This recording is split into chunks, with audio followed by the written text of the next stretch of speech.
Noong Lunes ng May 14, 2017, alas 8:20 ng gabi, isang emergency 99 call ang naganap. Police emergency. Oh, hiya. I think we've been burgled and my wife's been attacked. Whereabouts? What's the address? We're on number 35, the Avenue in Middlesbrough, Linthorpe. Right, is that where your wife is now? Yeah, well, I've just come home. I was just out. I went to get something to eat and see the lads at work and get my laptop. And I've just come home and the house is ransacked. And she's just on the floor. She's got duct tape all over her and she's like unconscious. Right. I'm trying. Shall I take this duct tape off her? Can she breathe? Well, no, because she's take the duct tape off her then. So I've got the duct tape off her. It was on her legs, right, by her ankles and on her arms, tied. Like she's been tied up. But her hands are really cold. She's been tied up by her hands. Yeah. And also tape around her legs. Yeah. And marks around her neck. Yeah. She's got like blood on her nose and like stuff dripping out onto the floor. What position is she lying in at the moment? She's in the recovery position. I've put her in that already. Okay. And she's non-responsive. No, Jess, come on, baby, wake up.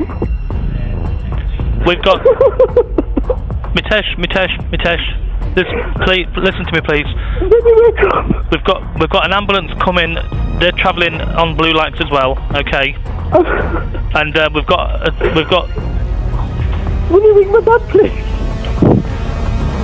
There's nobody on scene, is there, Mitesh? No, there's nobody here. I had a nobody in the house. Okay. What room are you? Okay, listen. The police are outside. Can you let the police officers in? It's Jessica. I'll leave her with you, okay, Mitesh? I'll leave you with the police officers. Okay. Yung tumawag ay si Mitesh Patel. Ayon sa kanya ay kakauwi lang niya sa kanilang bahay nang matagpuan niya ang kanyang asawa na si Jessica na walang awang inatake at sinaktan ng mga di kilalang tao. Agad namang rumusponde yung mga paramedic at pulis sa eksena at doon natagpuan nila si Jessica sa sahig na wala ng buhay. Si Jessica ay pinanganak noong 1983. Panganay siya sa 6 na magkakapatid kung saan inilarawan siya ng kanyang ama na kalmado at masayahing bata na kahit kailan ay hindi naging dahilan ng away or gulo. Nagmula siya sa isang mapagmahal na middle-class Hindu family na nag-migrate sa England noong siya ay 6 na taong gulang pa lamang. Mahilig siya manood ng mga romantic Bollywood movies na nangarap na isang araw ay makilala din niya yung kanyang Prince Charming. Bukod pa rito ay si Jessica ay mayroong malalim na pagnanasa na makatulong sa kapwa kaya nagpursige siyang makatapos ng kursong pharmacy sa Manchester University. Nagkakilala sina Mitesh at Jessica simula kabataan pa lang nila at halos pareha sila ng background at nagmula sa isang Hindu family. Nagsimulang suyuin ni Mitesh si Jessica nung college pa lang sila pero na-develop lang yung kanilang pagtitinginan nang pumanaw ang ina ni Jessica dahil sa cancer. Taong 2009 ng July nagpakasal ang dalawa. Nanirahan sila malayo sa pamilya ni Jessica at nagsimula silang magnegosyo. Nagtayo sila ng sariling butika kung saan naging mahalaga silang parte ng kanilang komunidad. With everything seemingly falling into place for them, ang next step nila ay bumuo ng sarili nilang pamilya. Pero nahirapan magbuntis si Jessica at lahat nga ng fertility methods ay sinubukan nila. Nag-undergo na rin sila ng maraming IVFs kung saan yung huli ay naging successful. Lunes, May 14, 2018, nagsimula ang araw nila ng normal. Dinaraw pa nga si Jessica ng kanyang ama sa kanilang butika. Inalala pa ng kanyang ama na inihatid siya ni Jessica sa kanyang sasakyan na may pinakamagandang ngiti at sinabi pa niya na pupuntahan niya ulit ang kanyang anak sa isang linggo. Nung araw na yon, ay naunang nag-out sa trabaho si Mitesh para magpunta sa gym. At noong alas 8:20 ng gabi ay naganap ang 999 na tawag mula sa kanya. Ginawa ang lahat ng makakayanan ng mga paramedics pero wala na ang 34 years old na si Jessica.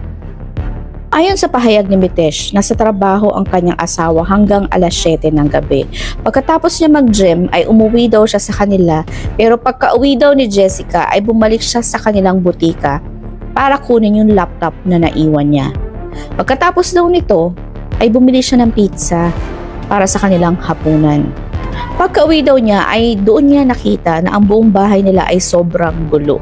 Nadatnan din niya ang kalunos-lunos na lagay ng kanyang asawa na nakatali ng duct tape ang mga paa at kamay na nakahiga sa sahig malapit sa kanilang bintana.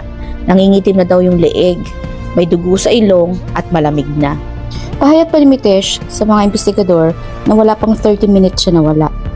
Ang buong pamilya ni Jessica ay nagulantang at nanlumo sa nangyari, pero nagsama-sama sila para suportahan ang isa't isa, lalo na si Mitesh na animoy sobrang nasaktan sa mga pangyayari. Dahil sa walang senyales ng pwersahang pagpasok sa kanilang bahay, ayon sa mga investigador, na marahil ay kilala ni Jessica ang salarin.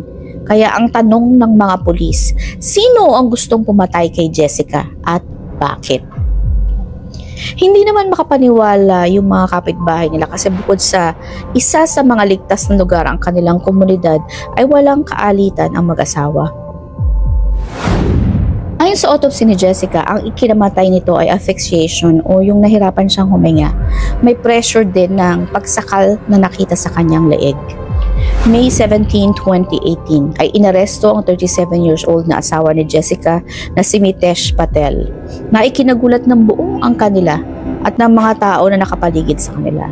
Hindi nila akalain na magagawa ito ni Mitesh.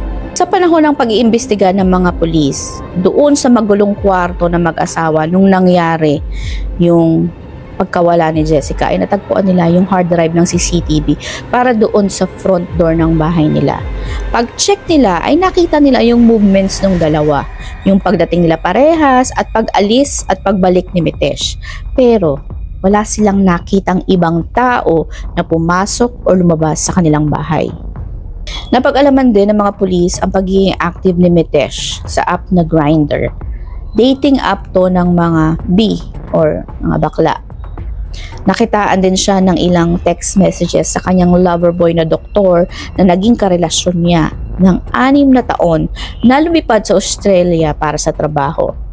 At ang lahat ng ito ay hindi lingid kay Jessica dahil ilang beses na din siyang nahuli. At ayon sa kapatid ni Jessica ay nag-open up daw ito sa pamilya ni Mitesh during a family gathering, pero instead na tulungan siya ay sinisi pa siya. Kaya simula noon ay tiniis na lang niya at kinimkim yung lahat na nararamdaman niya. Okay, para po sa kaalaman ng lahat, ang marriage sa Hindu families ay sagrado at ang divorce ay never ini-encourage. Naniniwala sila na kamatayan lang ang makakapaghiwalay sa inyo. At ito nga ang nangyari kay Jessica. Si Mitesh Patel ay isang manloloko at mapang-abusong asawa na kinitilang buhay ni Jessica para makuha yung kanyang almost 2 million pounds na life insurance policy. Madala yung kanilang embryo para bumuo ng bagong pamilya kasama ang kanyang lalaking kasintahan sa Australia at higit sa lahat, ay para protektahan ng kanyang sariling karangalan. Dahil ang kabaklaan sa kanilang lahi at kultura ay isang malaking kahihiyan sa kanilang pamilya. Kumbaga, honor killing yung ginawa niya. Imagine the scenario, mga kasyopaw. In-injection na ni Mitesh si Jessica ng insulin bago sakalin at takluban ng plastic bag ang ulo nito. Nung masiguro niyang wala ng buhay, ay sa kanya tinalian yung paa at kamay bago iwanan sa kanilang tahanan para bumili daw ng hapunan. Nang lumao na pag-alaman din na simula na magpakasal sila ay umiinom na ng gamot si Mitesh na pangpahina ng kanyang semilya kaya hindi magbuntis-buntis si Jessica. 6 na taon na din na wala silang sex life at gusto lang talaga ni Mitesh na mag-IVF si Jessica dahil gusto nga niyang nakawan yung embryos nito. Nagtiis si Jessica sa kanilang relasyon, tinanggap niyang lahat, umasa siya na magbabago ito. Wala siyang ginawang hindi karapat-dapat or maaring isipin bilang hindi kapuri-puri, pero ito pa yung kapalit ng lahat ng kanyang sakripisyo. Honor killing. Pinakasalan siya at para pagtakpan ang kabaklaan niya. Ang hangad at panalangin ng pamilya ni Jessica ay sana daw ay hindi ito nagdusa o nahirapan sa huling sandali niya. Pero ang totoo ay nagsuffer siya. Dahil alam na alam niya kung sino ang sa kanya at walang awang binaliwala nito yung pakikipaglaban niya na mabuhay pa. Asawa mo ang sa iyo. Just thinking of it, nakakatakot.